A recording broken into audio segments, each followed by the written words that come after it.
আসসালামু আলাইকুম। আমি doctor Ashraf Ahmed, double A health কেয়ারে আপনাকে স্বাগতম। আজকে আমি আপনাদেরকে আমাদের হাত এবং নখ দেখে যে সকল রোগ সম্পর্কে ধারণা পাওয়া যায় সে সম্পর্কে বলবো। আমাদের হাত আর নখ শুধু সৌন্দর্যের অংশ নয়, এগুলো শরীরের অভ্যন্তরীণ অবস্থারও জানান দেয়। ডাক্তাররা আপনার হাত ও নখের রং, আকার, গঠন দেখে শরীরের ভেতরে বাসা বাঁধা রোগ সম্পর্কে ধারণা পান। চলুন দেখে নেই হাত এবং নখ দেখে কোন কোন রোগ সম্পর্কে ধারণা পাওয়া যায়। চলুন প্রথমে জেনে নেই নখের রঙের পরিবর্তন হলে কি কি ধারণা পাওয়া যায়। নখের রং যদি ফ্যাকাশে বা সাদা হয় তবে সম্ভবত এটি রক্ত শূন্যতা কিংবা লিভারের রোগ।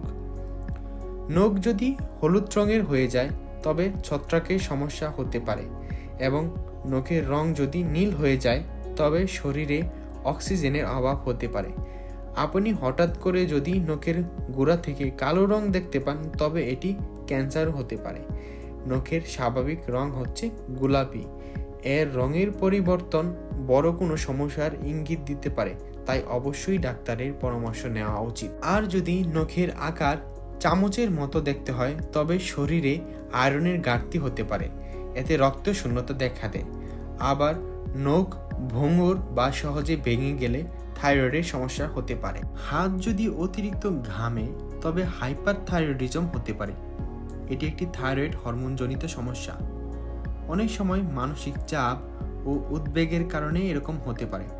তবে আপনার যদি সবসময় হাত ঘামে তবে অবশ্যই ডাক্তারের পরামর্শ নেওয়া উচিত, কারণ এটি হতে পারে একটি থাইরয়েড জনিত সমস্যা। হাতের আঙুলের আকারের পরিবর্তন রিউমাটয়েড আর্থ্রাইটিসের কারণে হতে পারে। এক্ষেত্রে হাতের গিঁটগুলি ফুলে যায়, ব্যথা থাকে এবং সকালের দিকে শক্ত হয়ে যায়। আরেকটি আঙুলের সমস্যা হলো ক্লাবিং। এটি এমন একটি শারীরিক সমস্যা যেখানে আঙুলের ডগা ধীরে ধীরে মোটা হয়ে যায় এবং নখগুলো বক্র বা গম্বুজ আকৃতি হয়ে ওঠে। এটি ফুসফুসের দীর্ঘস্থায়ী রোগ যেমন ফুসফুসের cancer, bronchitis, TB, cystic fibrosis, জন্মগত হৃদরোগের সমস্যা, লিভার সিরোসিস এবং আলসারেটিভ কোলাইটিস ইত্যাদি রোগের কারণে হতে পারে। এরকম আরও অসংখ্য রোগের নাম বলতে পারবো। মনে রাখবেন, হাত ও নখ দেখে রোগের ধারণা পাওয়া যায়, কিন্তু নিশ্চিতভাবে জানতে হলে অবশ্যই ডাক্তারের পরামর্শ নিতে হবে। শরীর সব সময় সংকেত দেয়, শুধু আমাদের সেটা বোঝার অভ্যাস করতে হবে। নিজের যত্ন নিন এবং সুস্থ থাকুন। পরিশেষে বলবো, আপনাদের হাত এবং নখ হলো স্বাস্থ্যের আয়না। এতে কোনো অস্বাভাবিক পরিবর্তনকে উপেক্ষা করা উচিত নয়।